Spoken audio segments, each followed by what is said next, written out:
Bonjour à tous et à toutes. Bienvenue à ce dimanche de janvier, 17 janvier 2021. Alors, bien content de vous retrouver dans ce message en ligne. Maintenant que le confinement est établi, revenu au Québec et va se poursuivre encore pour plusieurs semaines, on va vous tenir au courant, mais on veut vraiment être reconnaissant pour les moyens qui sont à notre disposition, qui nous permettent de poursuivre à, à transmettre les prédications et puis avoir ce temps ensemble, chacun chez soi, mais quand même, on veut être reconnaissant pour le fait qu'on puisse continuer à s'exposer à la parole de Dieu avec tous ces moyens. Et puis, je voudrais juste vous rappeler que ce que vous voyez en ce moment est disponible donc directement à partir de labibleparle.com, mais aussi à partir de la plateforme Vimeo et de YouTube, donc Cutly, cutt.ly, la Bible parle. Donc, façon facile de se brancher à la chaîne de La Bible parle sur YouTube. Et puis, vos dîmes, offrandes peuvent continuer à être envoyées, comme d'habitude, à l'adresse don, D-O-N-S, en commercial, labibleparle.com, que ce soit via Interact, PayPal ou Canadon. Alors, bienvenue à tous encore une fois. Puis, cette semaine, j'aimerais nous rappeler que le temps qu'on prend comme ça autour de la parole de Dieu va avoir, entre autres, comme effet de créer un transfert de confiance dans nos vies. Donc, la confiance qu'on va mettre normalement, naturellement, en nous-mêmes, dans certains éléments autour de nous, extérieurs à nous, notre travail, notre famille, nos ambitions, les projets qui sont devant nous, eh bien, en étant renouvelé par la parole de Dieu, le Seigneur nous amène à transférer cette confiance vers lui. Donc, de ces choses qui déçoivent, notre confiance est de plus en plus mise en lui. Et puis, avec cette confiance-là, il y a l'espoir aussi. Il y a un transfert d'espoir. L'espérance que je vais avoir mis et qui va amener souvent des déceptions dans ma vie, parce que justement, c'est une espérance mal placée. Il y a un transfert qui se fait. Mon espérance est vraiment tournée vers le Seigneur Jésus qui, lui, ne déçoit jamais. Fait que vraiment, je vais vous laisser cette parole-là. Merci de vous joindre à nous et puis de participer activement au temps de louange qui va suivre et puis à la prédication, cette grâce que le Seigneur nous fait de se révéler à nous. Alors, bonne semaine et puis au plaisir de vous revoir très bientôt en chair et en os.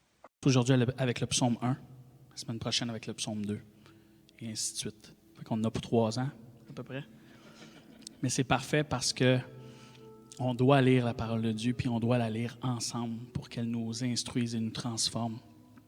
Donc ce matin, le psaume 1, version Louis II, je vous invite à lire à haute voix avec moi pour que vous le disiez, pour que vous le lisiez à vous-même, ce qui est aussi une définition de méditer. Heureux l'homme qui ne marche pas selon le conseil des méchants, qui ne s'arrête pas sur la voie des pécheurs et qui ne s'assied pas en compagnie des moqueurs, mais pour qui trouve son plaisir dans la loi de l'Éternel et qui la médite jour et nuit. Il est comme un arbre planté près d'un courant d'eau qui donne son fruit en sa saison et dont le feuillage ne se flétrit point. Tout ce qu'il fait lui réussit. Il n'en est pas ainsi des méchants. Ils sont comme la paille que le vent dissipe. C'est pourquoi les méchants ne résistent pas au jour du jugement, ni les pécheurs dans l'assemblée des justes. Car l'Éternel connaît la voie des justes et la voie des pécheurs mène à la ruine. Ce matin, je vais juste mettre l'emphase sur cette partie qui dit la fin du verset 2, mais qui trouve son plaisir dans la loi de l'Éternel. La loi de l'Éternel, on peut, en fait, c'est l'instruction de notre Dieu. Puis, on a tous déjà vécu, peu importe, que ce soit à l'école, au primaire, secondaire, cégep, que ce soit une activité ou un sport, on a tous eu à un moment donné un professeur ou une matière qui nous excitait vraiment, qu'on avait hâte d'aller voir, puis d'aller entendre. Pour ceux qui aiment jouer au hockey, on avait hâte d'être sur la glace, puis de pratiquer les lancers. Puis pour d'autres qui aimaient dessiner, c'était le professeur de cours de dessin qui allait. Puis on était excités d'entendre, puis de voir, puis d'assister à cette instruction-là. C'est exactement ce que le texte dit là en ce moment, qu'on trouve notre plaisir dans les instructions. Puis, qu'est-ce que la vie chrétienne, en fait? La vie chrétienne, c'est une vie de joie parfaite en notre Seigneur Jésus-Christ. Donc, ce matin, vraiment, prenons plaisir dans ses instructions, à chanter sa parole, à l'écouter, à prier pour qu'elle nous transforme, nous supporte. Amen.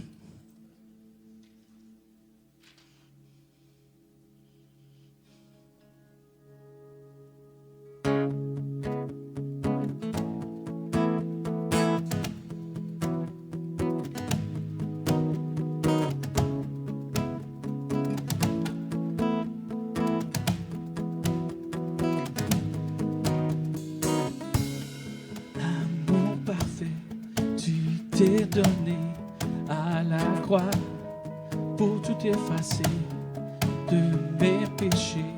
Tu t'es chargé sur le bois. C'est par ta grâce seule que je suis pardonné. C'est par ta grâce seule que tu m'as racheté. Oh, oh. Merci pour la croix, ton amour pour moi. Oh, oh, oh. Ta grâce ne faillit pas.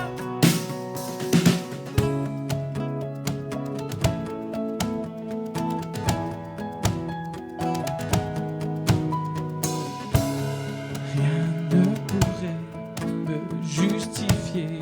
Ton pardon est immérité. Tous mes efforts ne suffiraient à me sauver. C'est par ta grâce seule que je suis pardonné. C'est par ta grâce seule que tu m'as racheté. Oh, oh. Merci pour la croix, ton amour pour moi. Oh, oh, oh. Ta grâce ne faillit pas. Oh, oh. Merci pour la croix, ton amour pour moi. Oh, oh, oh. Ta grâce ne faillit pas. Ta grâce justifie, ta grâce m'affranchit, ta grâce purifie, ta grâce m'offre la vie, ta grâce m'a sauvé, ta grâce a pardonné, ta grâce m'a comblé, ta grâce m'a libéré, ta grâce justifie, ta grâce m'affranchit, ta grâce purifie, ta grâce m'offre la vie, ta grâce m'a sauvé, ta grâce a pardonné, ta grâce m'a comblé, ta grâce. Oh, oh. Merci pour la croix, ton amour pour moi. Oh, oh, oh. Ta grâce ne faillit pas. Oh, oh. Merci pour la croix, ton amour pour moi. Oh, oh.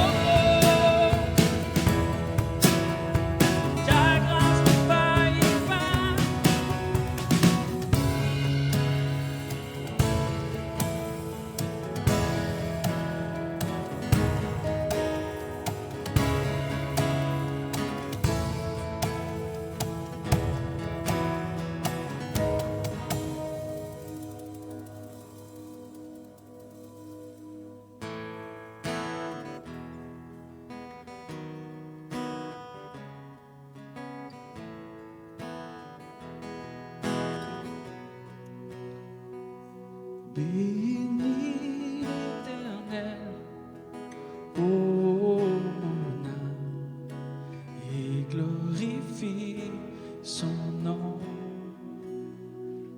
Chante plus que jamais, ô mon âme, je glorifierai ton nom. Voici l'aurore, le jour se lève, tout à nouveau je veux chanter, malgré les circonstances et ce qui pourra m'attendre. Le soir encore, je te chanterai.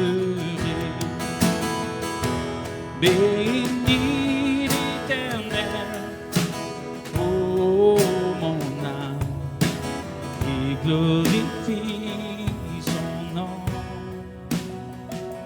Chante plus que jamais, ô mon âme, je glorifierai ton nom.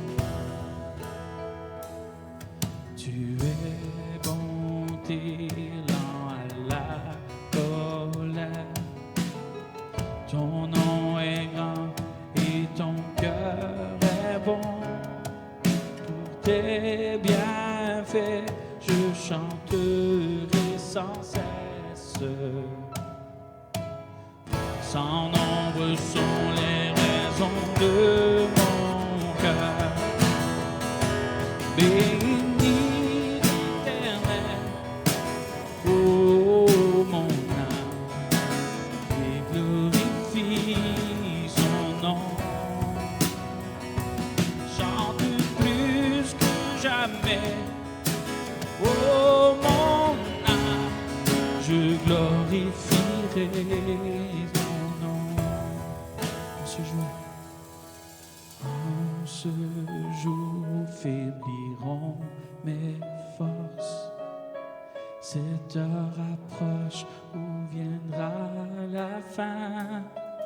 Alors mon âme te chantera encore. Durant 1000 ans, puis éternellement. Bénis l'Éternel, ô mon âme, et glorifie son nom. Chante plus que jamais, ô mon âme, je glorifierai ton nom. Bénis l'Éternel, ô mon âme, et glorifie son nom. Chante plus que jamais, ô mon âme, je glorifierai ton nom. Je glorifierai ton nom. Je glorifierai son nom.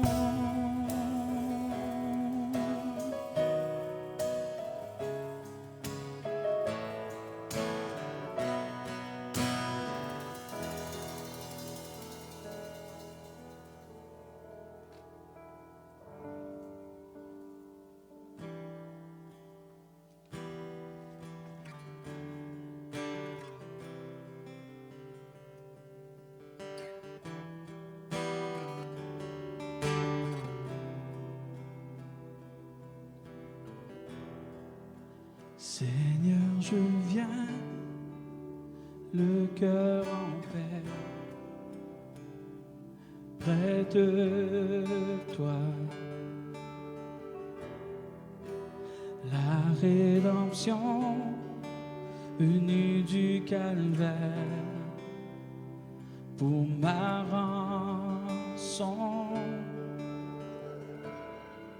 Ce qui pour moi était gain, dès lors est rendu vain. Seigneur, à la croix, je veux retourner là sur mes genoux pour me prosterner. Renouvelle-moi, car je t'appartiens. Conduis-moi, Seigneur.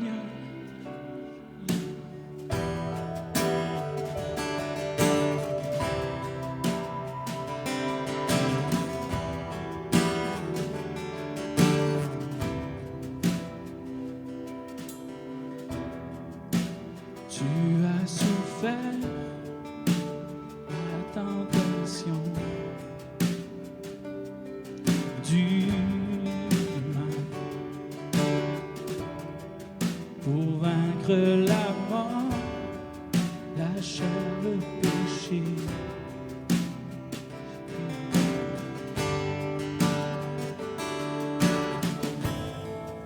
Ce qui pour moi était gain, dès lors rendu vain.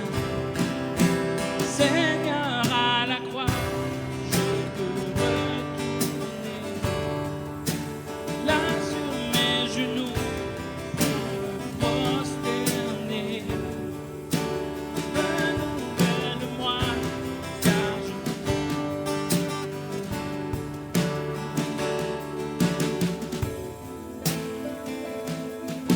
Seigneur, à la croix,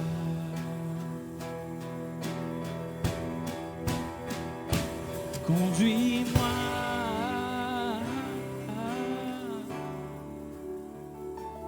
à la croix,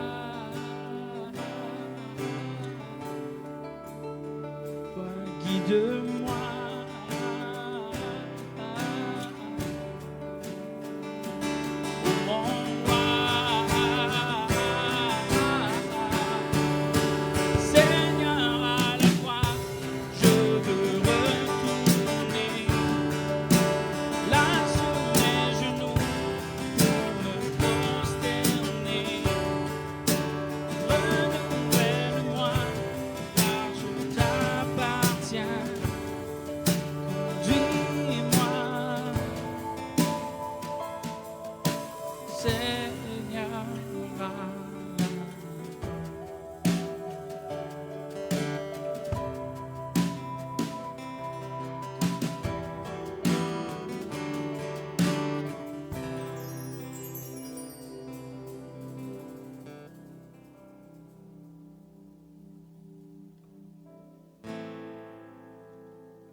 Du gouffre, je t'appelle. La nuit sombre entend mon cri. Incline vers moi ton oreille. Délivre-moi, je t'en supplie.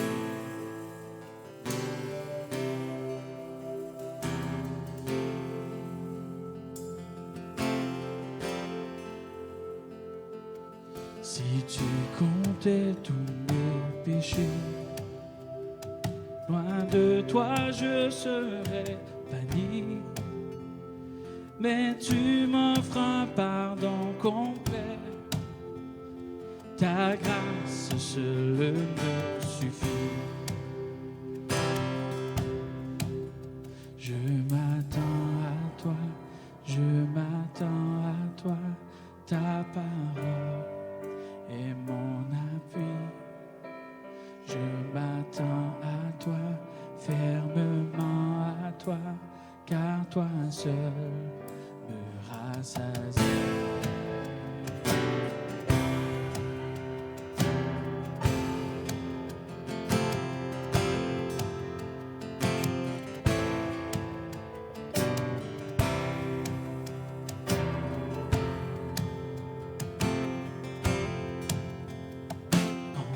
seul m'est ton espérance.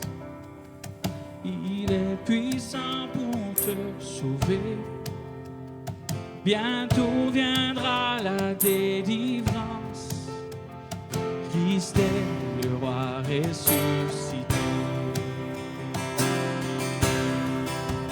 Je m'attends à toi, je m'attends à toi, ta parole est mon appui. Je m'attends à toi, fermement à toi, ton amour est mon appui.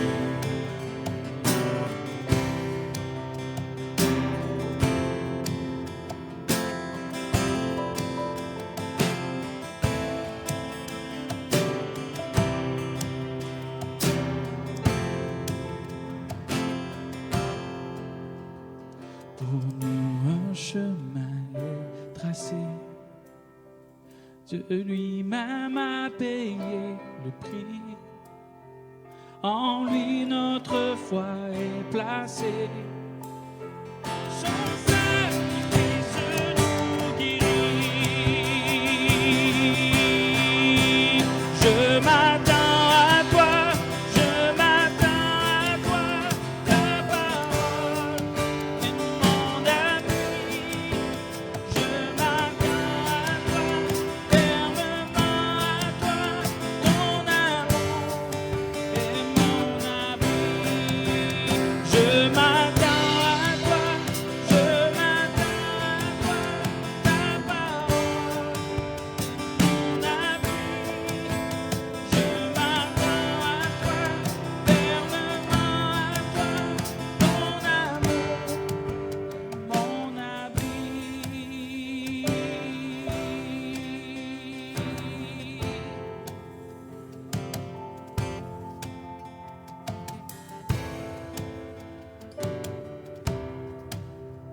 toi, ton amour est mon abri. Je m'attends à toi, je m'attends à toi, ta parole est mon appui.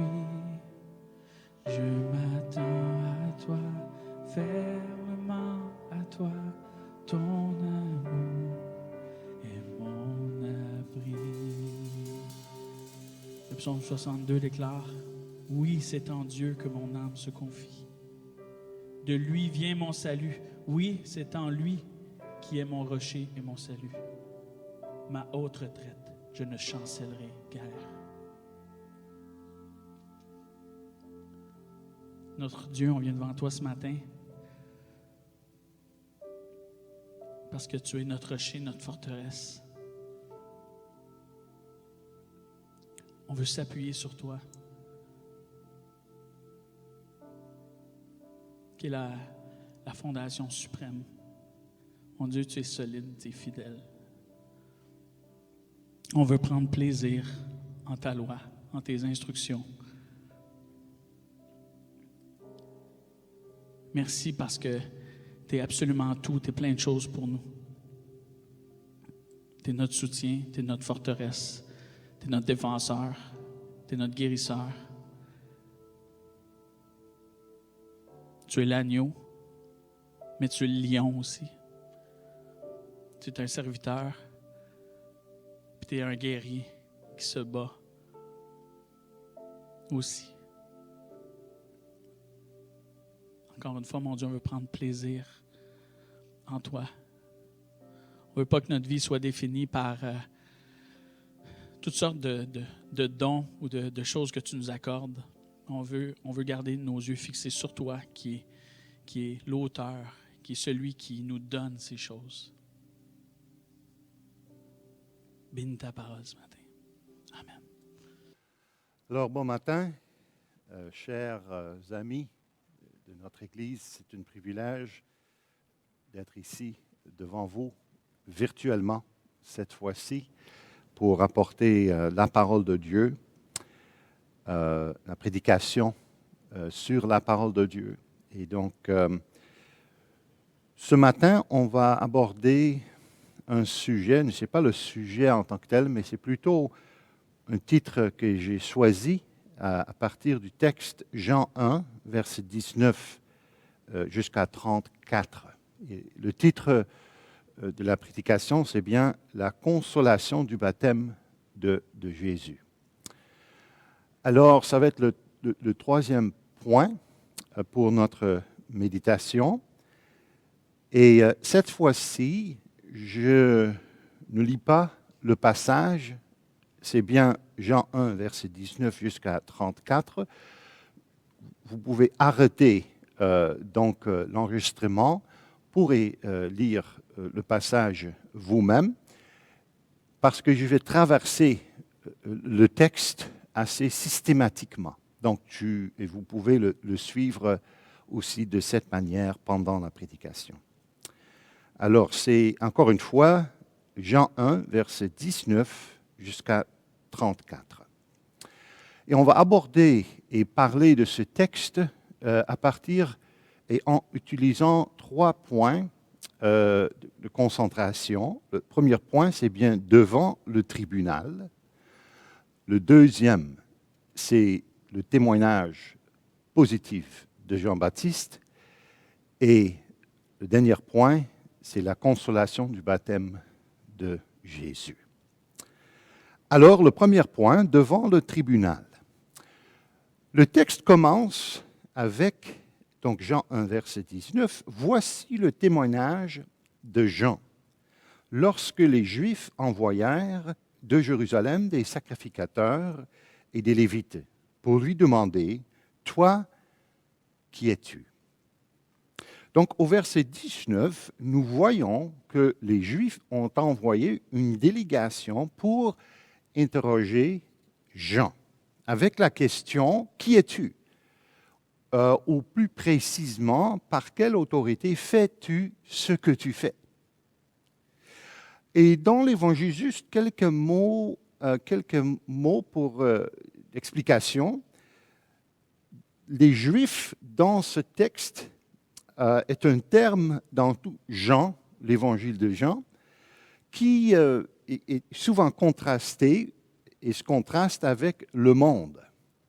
Les Juifs, dans ce contexte, indiquent l'élite dirigeante religieuse. Donc, c'était un cours à l'intérieur de l'Église à l'époque d'Israël qui s'appelait le Sanhédrin. Et c'est eux qui ont envoyé donc une délégation pour interroger Jean. Donc, vraiment, c'était un tribunal qui était envoyé pour demander à Jean-Baptiste, de témoigner devant eux qui est, qu'est-ce qu'il a fait et c'est quoi son identité.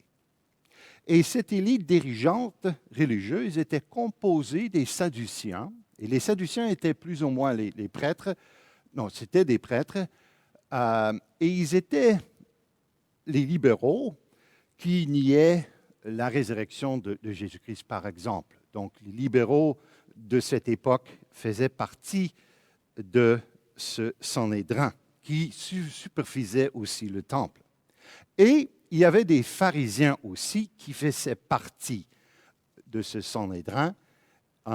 Et les pharisiens étaient plutôt les ultra-orthodoxes qui vivaient et qui enseignaient la population dans les campagnes, dans les synagogues dans les campagnes, qui enseignaient la Torah au peuple.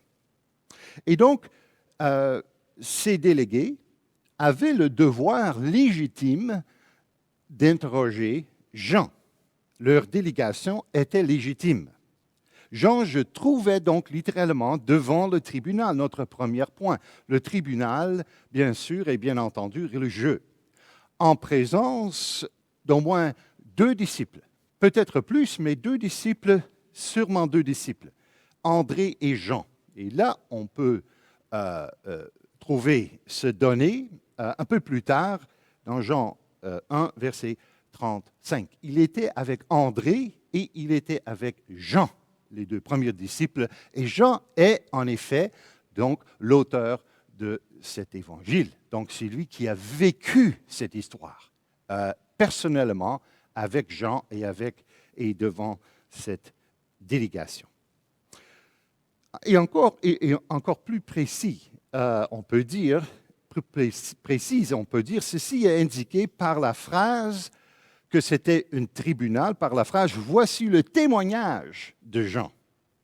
Jean faisait un témoignage devant le tribunal religieux. C'est un terme utilisé dans le cours jusqu'à aujourd'hui, dans et devant un tribunal.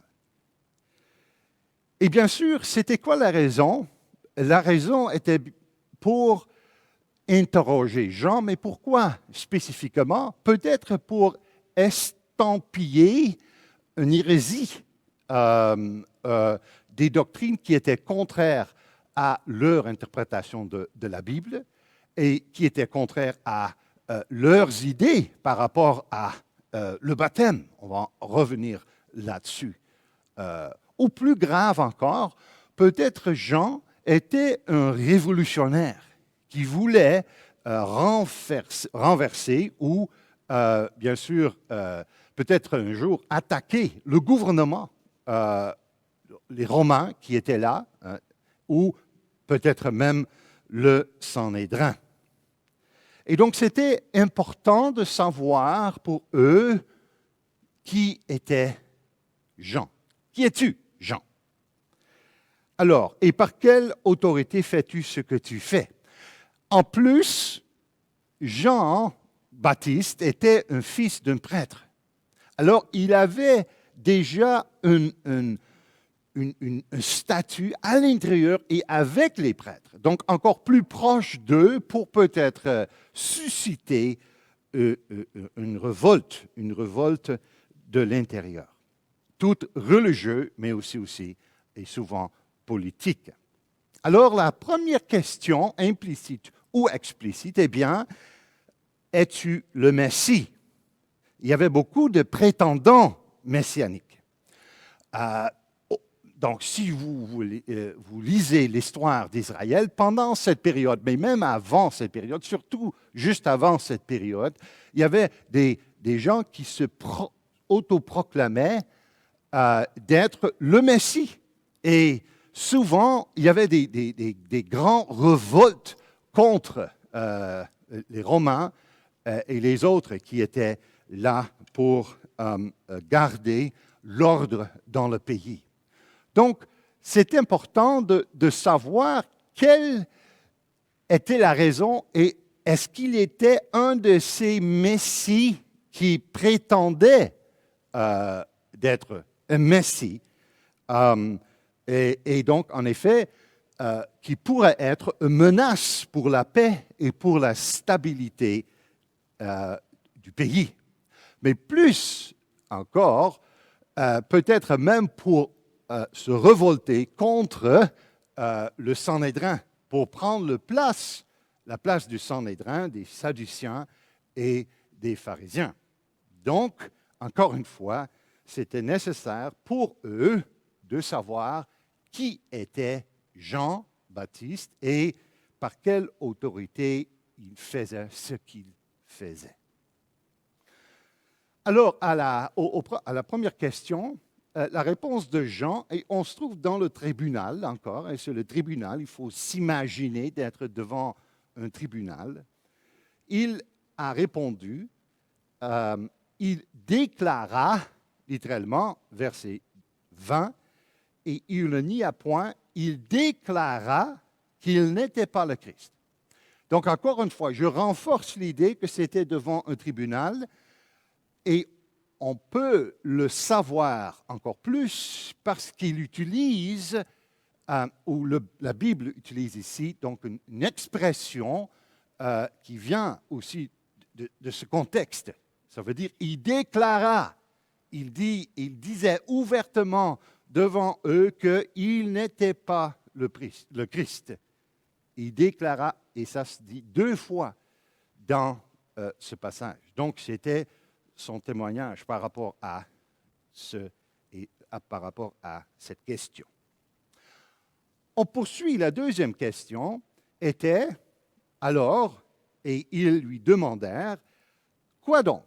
Es-tu Élie? » Et pourquoi Élie? Il faut le mettre dans un contexte plus large, dans un contexte de l'Ancien Testament. Là, on trouve le fameux texte, « Voici, je m'en vais vous envoyer Élie le prophète avant que le grand jour, ou le jour grand et terrible de l'Éternel vienne. » Alors, il avait raison, d'une certaine manière, que peut-être Jean-Baptiste était Élie, qui était promise dans l'Ancien Testament. Et en effet, les rabbins pensaient qu'Élie descendrait littéralement du ciel avant que le Messie ne vienne, ou avant que le Messie viendrait. Alors, es-tu Élie? Est-ce que tu es ce prophète? Peut-être vous pensez à un passage, et ça c'est beaucoup plus tard, en Matthieu 17, versets 10 à 15, où Jésus a dit aussi qu'il a fait le lien entre Jean-Baptiste et Élie, en disant que, car tous les prophètes et la loi ont prophétisé jusqu'à Jean, et si vous voulez le comprendre, c'est lui qui est l'Élie qui devait venir, que celui qui a des oreilles pour entendre, entendre. Donc, le lien est là, mais Jésus ne voulait jamais dire que Jean-Baptiste était Élie, mais il prophétisait dans l'esprit d'Élie. On va voir la pertinence de cette observation un peu plus tard. Donc, non, il n'était pas Élie non plus. Il dit, je ne le suis point. Alors, il y a une troisième question devant le tribunal, par le tribunal, et c'est quoi? Es-tu le prophète? Et voilà, ici, les délégués reviennent sur le thème du Messie. Parce qu'avec cette expression, cette phrase, ou ce terme, es-tu le prophète, ou cette question plutôt, il réfère encore à l'Ancien Testament, où nous trouvons en Deutéronome 18, verset 15 jusqu'à 19, et je ne vais pas lire donc tout le passage, mais là nous lisons, « L'Éternel ton Dieu te suscitera du milieu de toi, d'entre tes frères, un prophète comme toi, vous l'écouterez. » Donc, il y avait une promesse qui disait que, oui, il y aura un autre prophète comme moi, comme Moïse, et il faut l'écouter. C'était nécessaire de l'écouter. Ou un peu plus bas dans le même texte, l'Éternel me dit, c'est qu'ils ont dit, eh bien, je leur susciterai du milieu de leurs frères un prophète comme moi, comme toi, donc comme Moïse. Je mettrai mes paroles dans sa bouche et il leur dira tout ce que je lui commanderai. Et si quelqu'un n'écoute pas mes paroles, qu'il dira en mon nom, c'est moi qui lui en demanderai de compte. Fin de la citation. Encore une fois, donc, voilà, peut-être, toi, Jean-Baptiste, tu es ce prophète qui, dans un sens, remplace Moïse, comme c'était donc prophétisé par Dieu lui-même. Et dans un sens encore, il n'était pas trop loin de la vérité. En effet, Pierre affirme le fait que le prophète était le Messie et le Messie était le prophète prophétisé dans ce passage. En Acte 3, verset 19 jusqu'à 22, il dit « Repentez-vous donc et convertissez-vous pour que vos péchés soient effacés, afin que des temps de rafraîchissement viennent de la part du Seigneur et qu'il envoie celui qui vous a été destiné, Jésus-Christ, que le ciel doit recevoir jusqu'au temps du rétablissement de toutes choses, dont Dieu a parlé anciennement par la bouche de ces saints prophètes, Moïse a dit, et là voici le texte, « Le Seigneur votre Dieu vous suscitera d'entre vos frères un prophète comme moi. » Alors, comme moi, ça veut dire quoi? C'est une référence au Messie. C'était une référence à celui qui remplacerait le Moïse. Et il dit, il continue, « Le Seigneur votre Dieu vous suscitera d'entre vos frères un prophète comme moi. » Donc, il le cite littéralement, « Vous l'écouterez dans tout ce qu'il vous dira, et quiconque n'écoutera pas ce prophète sera exterminé du milieu du peuple. » Fin de la citation. Alors, encore une fois, ce n'était pas trop loin de la vérité. Le Messie, en effet, était aussi ce prophète. Christ, le Messie, loin, ça veut dire la même chose, était un roi, bien sûr, mais il était aussi un prophète et il était un prêtre. Donc, ce passage était aussi un passage par rapport à lui qui est venu pendant le temps de Jean-Baptiste. Mais non, pas par rapport à Jean directement, ce n'est pas lui qui est et qui était le prophète. Alors, la réponse de Jean, c'est encore, et il répondit, non. Alors, ça ne les donne pas beaucoup de réponses positives. Alors, il continue d'interroger Jean. Alors, ça se poursuit. Et donc, il continue de lui demander, un peu désespéré probablement, il lui dit encore, « Qui es-tu » afin que nous donnions une réponse à ceux qui nous ont envoyés. Qui dis-tu de toi-même? Donc, un peu désespéré, ils disent que, OK, mais dis-nous, c'est quoi ton identité? S'il vous plaît, il faut qu'on ait une réponse pour le Sanhédrin. Et là, ça nous amène au deuxième point de notre méditation, le témoignage positif de Jean-Baptiste. Et cette fois-ci, donc, la réponse de Jean-Baptiste est positive. Il dit dans le verset 23, « Moi, dit-il, je suis la voix de celui qui crie dans le désert. Aplanissez le chemin du Seigneur, comme a dit Isaïe, le prophète. » Fin citation. Enfin, une réponse positive. Et qu'est-ce qu'il fait? Il fait référence à un autre texte de l'Ancien Testament.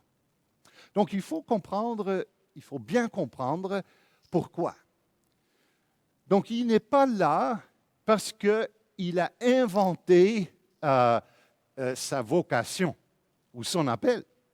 Non, il fait référence à l'Ancien Testament pour dire que moi, j'ai un témoin devant vous, et ce témoin est en effet la parole de Dieu. La parole de Dieu qui avait déjà prophétisé que je venais.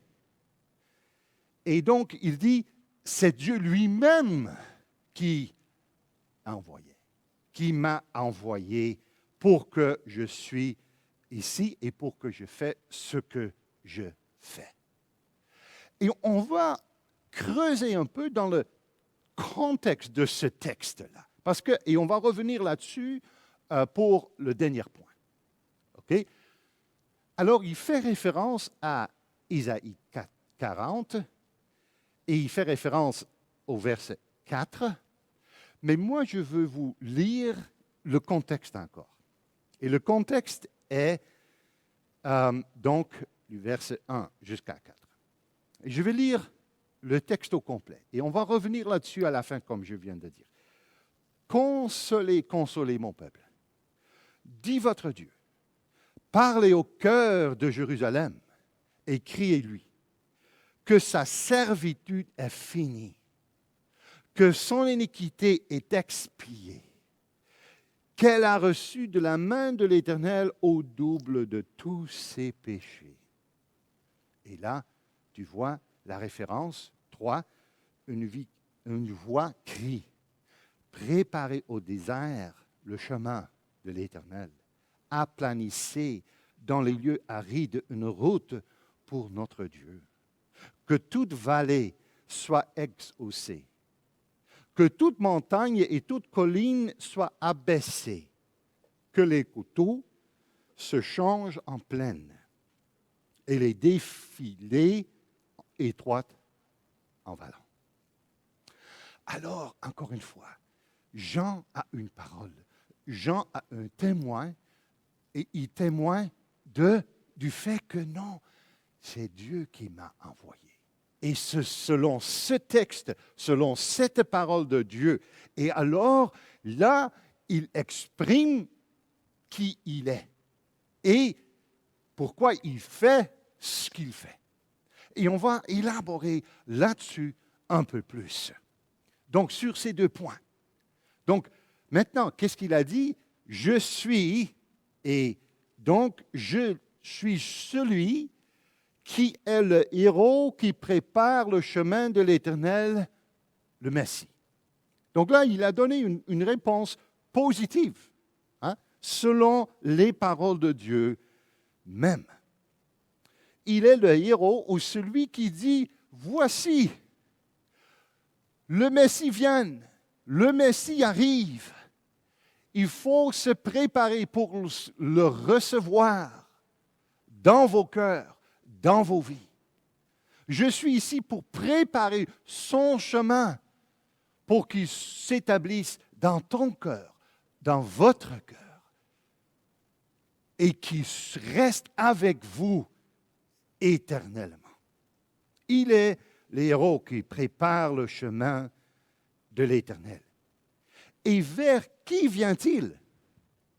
Le Seigneur, le Messie. Encore une fois, et il faut toujours interpréter la Bible dans son contexte et plutôt aussi dans son contexte plus large. Parce que la parole était dite d'abord à qui?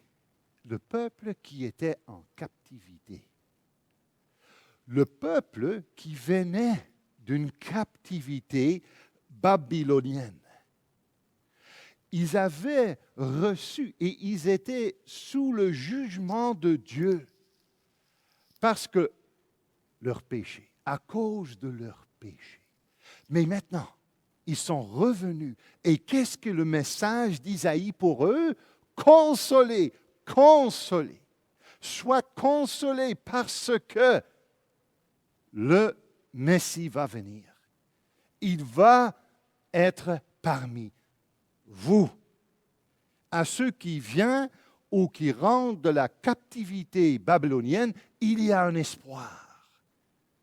Dieu sera parmi vous. Et qu'est-ce que cela présuppose? Qu'est-ce que cela présuppose? Pour eux, à l'époque d'Isaïe, mais aussi pour les gens de l'époque de Jean-Baptiste. Que faut-il pour recevoir le Messie, pour recevoir l'Éternel, pour avoir un nouveau départ, pour avoir une nouvelle vie, d'une captivité à une liberté qu'on ne peut pas imaginer?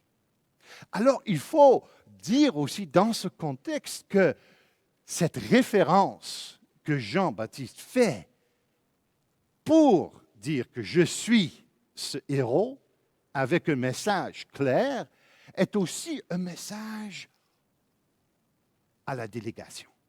Ça veut dire que vous et le Sanhédrin qui est en arrière de vous, il faut, pour recevoir le Messie, l'Éternel, il faut se repentir et il faut la foi pour le recevoir. C'était également une invitation pour eux, pour dire que je suis l'héros, je suis et je prépare le chemin pour le Seigneur qui vient.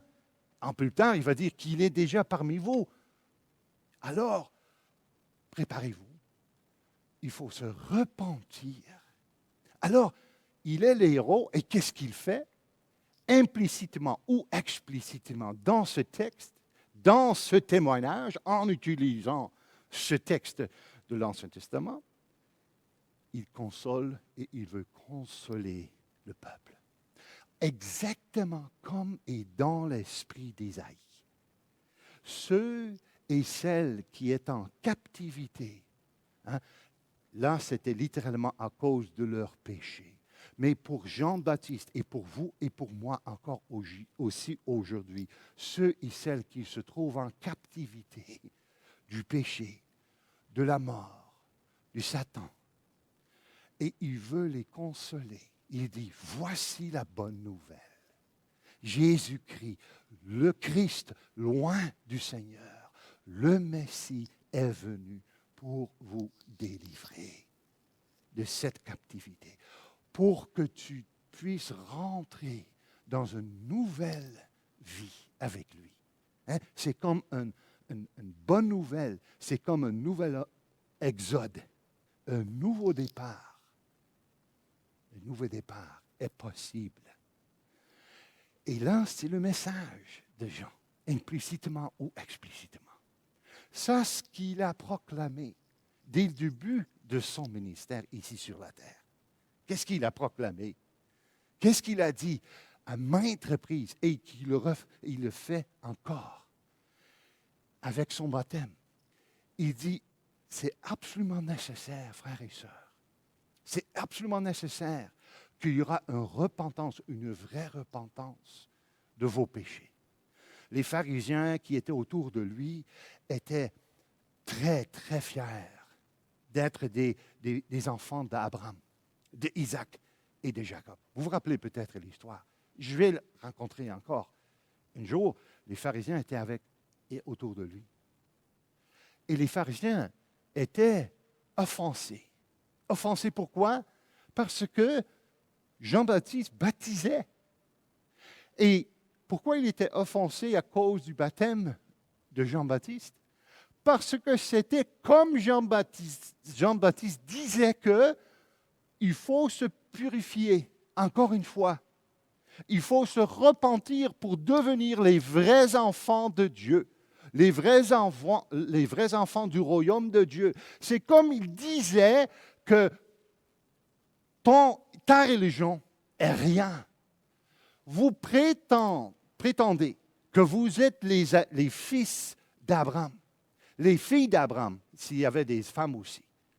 Mais ça ne dit absolument rien, parce que Dieu peut faire des enfants d'Abraham de ces roches. Il peut utiliser les roches pour construire, pour créer des enfants de Dieu. Donc, il faut se repentir, il faut repartir, il faut revenir pour venir à Dieu. Et donc, ils étaient offensés, ils étaient automatiquement le peuple de Dieu. Mais non, Jean-Baptiste a dit, non, il faut se repentir pour faire partie et appartenir au Dieu comme des enfants de Dieu. Alors, il fait encore la même chose. Il dit, il faut se repentir. Et donc, il témoigne même à la délégation, devant le tribunal. Il dit, frère, il n'est pas trop tard. Repentez-vous et croyez, car le Seigneur, le Messie, arrive. Voilà la question et sa réponse positive. Je suis le héros et je suis le héros du Messie qui est venu. Oui, donc on peut dire, Jean nous parle de nouvel exode. C'est ce que Jean annonce en tant que celui qui est la voix qui crie, prépare le chemin pour le Seigneur. Il faut noter deux choses encore. Parce que, pourquoi il a insisté sur ce verset pour dire « Je suis le héros ». Je suis l'accomplissement de ce texte d'Ésaïe 40. C'est aussi pour faire l'emphase sur le fait qu'il n'était pas un révolutionnaire. Il n'était pas un zélote qui voulait établir un royaume davidique par la force, pour donc renverser le gouvernement actuel. Il n'était pas un révolutionnaire pour établir une église ici, d'abord sur la terre, pour être un homme avec un grand statut en Israël. Non, il est venu pour proclamer un royaume qui est surtout et d'abord spirituel. Ce n'est pas un royaume terrestre, mais il était là pour inaugurer, pour être le héros pour l'inauguration d'un royaume spirituel. Et tu peux entrer dans ce royaume seulement par la repentance et par la foi en Jésus-Christ. Donc, il a enlevé tous les soupçons par rapport à une révolution quelconque. Le royaume de Dieu, le royaume de ce Messie, frères et sœurs, est spirituel, d'abord et surtout. Il ne faut jamais oublier. On se trouve dans un temps très troublant, avec tout ce qui se passe aux États-Unis. C'était une révolte. Hein? Encore une réaction par les démocrates pour empêcher que peut-être Trump va revenir pour se déclarer président des États-Unis. C'est terrestre. C'est important. On se trouve dedans. Mais la chose le plus importante, d'être inauguré pour et dans le royaume spirituel de Dieu. Alors, Jean annonce un message contraire à tout cela. Un message pour inaugurer un royaume spirituel et éternel. D'être délivré de la chair, de ce monde. D'être hors du domaine du serpent, de la mort et des ténèbres. C'est ce qui signifie l'exode. En effet. Un exode, comment? Par la voie de la vraie Pâque.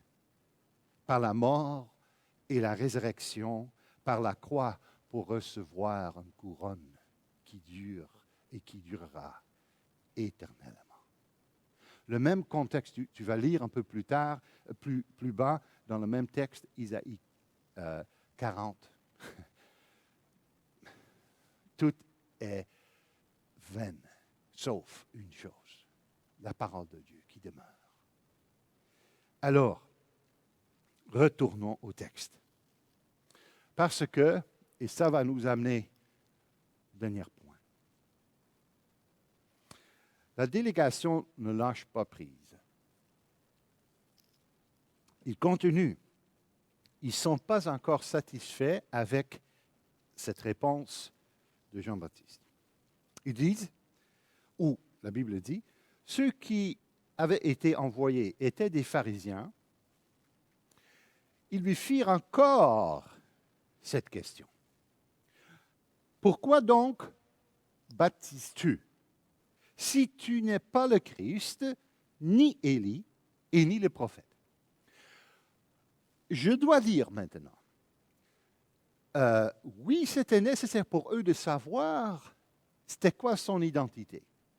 Est-ce qu'il était le Christ? Est-ce qu'il était Élie? Est-ce qu'il était le prophète? C'est à peu près la même chose que le Messie, en effet. Mais la chose le plus importante, pour les pharisiens en tout cas, peut-être pas pour les sadduciens, mais pour les pharisiens, était de savoir pourquoi ils baptisaient. Par quelle autorité et pour quelle raison ils baptisaient. Je viens de vous dire que les pharisiens étaient d'abord et surtout fâchés contre lui parce qu'il baptisait. Parce qu'il disait avec ce baptême que vous pouvez prétendre d'être les fils d'Abraham, mais il faut se repentir. Il faut recevoir encore une purification de ton cœur. Il faut se repentir. Il faut une vraie foi dans le Messie. Alors, le but principal est d'interroger Jean-Baptiste par rapport à son baptême. Ça, c'est le but final de leur questionnement. Alors, ils disent, pourquoi baptises-tu? OK? Permettez-moi de paraphraser leur question. Et ça vient d'un livre sur l'Évangile de Jean, écrit par William Hendrickson. C'est une traduction paraphrasée. C'est un très bon livre, par exemple. Alors, je vais paraphraser leur question. Mais Jean, ce que tu décris ici, c'est ce que le Messie ne peut que faire. Donc, à la fin, tu prétends être quelqu'un qui peut faire des choses, qui ne peut pas faire des choses, en effet. Ça veut dire que ce n'est pas vrai que tu peux purifier les cœurs à travers le message et à travers le baptême. C'est seulement le Messie qui peut le faire. Donc, pourquoi baptises-tu d'ailleurs? 2, tu ne peux pas purifier, comme je viens de dire.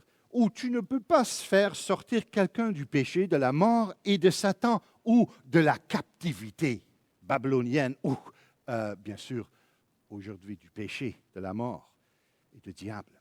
Et les faire entrer dans une vie libre et nouvelle.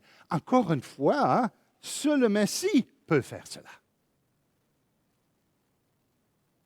Encore une fois, vous voyez que leur questionnement n'était pas trop loin de la vérité. C'est vrai que seulement le Messie pourrait le faire. Et c'est vrai, et je ne vais pas lire les passages, mais ça se trouve en Ézéchiel 36, 25 et 28. C'est une promesse pour le futur, quand Jésus ou l'Esprit va venir, pour que les gens se repentent et qui auront la foi en lui. Hein? Donc, ils avaient raison. Alors, pourquoi baptises-tu? Et encore ici, le témoignage de Jean-Baptiste. Encore, nous nous trouvons devant le tribunal. Et qu'est-ce que la réponse ou le témoignage de Jean-Baptiste? Jean leur répondit, « Moi, je baptise d'eau. » Alors, il répond à leur question. « Moi, je baptise d'eau.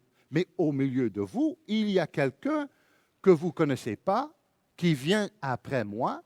Je ne suis pas digne de délier la courroie de ses souliers. » Alors, qu'est-ce qu'il est en train de dire comme réponse à leur question?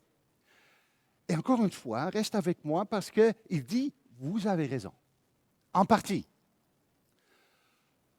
Ça ne veut pas dire qu'il faut que j'arrête de baptiser, mais je vais mettre les choses un peu plus claires. Oui, je baptise, mais moi, je baptise d'eau. Et qu'est-ce qu'il a signalé avec cette réponse? Que, bien sûr, il y a une grande différence entre ce qu'il fait et ce qu'il fait et ce que le Messie va faire. En effet, qu'est-ce qu'il est en train de les dire ou expliquer? Oui, je peux administrer donc le baptême, je peux administrer le signe, ça veut dire l'eau. Je baptise d'eau. Mais il appartient à Jésus d'appliquer, de donner, d'accorder la signification de ce baptême. Donc, il peut administrer le signe Mais c'est seulement le Messie qui peut accorder la chose signifiée par le baptême. Et qu'est-ce que ça veut dire? La puissance purificatrice du Saint-Esprit. Vous comprenez la question? Vous comprenez maintenant aussi peut-être la réponse. Il a dit, oui, vous avez raison, je baptise avec l'eau, j'administre le signe, mais celui qui va venir après moi va vous donner la signification de ce que je vous proclame par le baptême et par le message. Ça veut dire, il va vous baptiser du Saint-Esprit. Du Saint-Esprit, ça veut dire la puissance purificatrice du Saint-Esprit pour que tu puisses, tu peux tu peux te convertir. Tu peux reconnaître tes péchés. Tu peux reconnaître la justice de Dieu. Tu peux reconnaître le jugement. C'est l'œuvre du Saint-Esprit. C'est l'œuvre du Messie. Et il ajoute, et ce Messie est effectivement arrivé. Il se tient au milieu de vous déjà. Vous voyez? Il appartient à votre génération. Donc c'est une grande consolation. Et il est sur le point de commencer son ministère public. À ce point-là, Christ était déjà baptisé pour commencer son ministère. Il avait 30 ans. Et donc son baptême était pour commencer son ministère public ici sur la terre. Comme les prêtres avaient 30 ans pour commencer leur ministère dans le temple. Donc oui, le Messie était déjà au milieu d'eux. Il était déjà là, mais ils n'ont pas reconnu. Donc, en effet, qu'est-ce qu'il est en train de dire? Il dit, vous êtes très impressionnés et dans leur empressement à répondre au faux Messie, il ignore le vrai Messie, qu'il est déjà parmi vous, qu'il est déjà parmi eux.